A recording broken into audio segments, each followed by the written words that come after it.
నా పేరు నరేష్. నేను ఫినెక్సా కంపెనీలో చేస్తున్నా. ఈ ఫినెక్సా కంపెనీలో నేను చేరడానికి కారణం ఏంటంటే ఈ బయోమ్యాగ్నెటిక్ పర్ప్ అండి. నేను దీని గురించి మాత్రమే ఈ కంపెనీలోకి వచ్చాను. ఇది ఎందుకు మనిషికి ముఖ్యమైనది, లేకపోతే దీనివల్ల మనకు ఉపయోగాలు ఏంటో ఇవాళ మనం డెప్త్గా తెలుసుకున్నాం.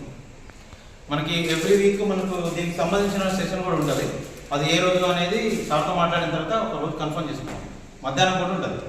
సో మనం తెలుసుకోవాల్సింది బయోమ్యాగ్నెటిక్. ఫస్ట్ మనం 2 టాపిక్ గురించి మాట్లాడుకున్నాం.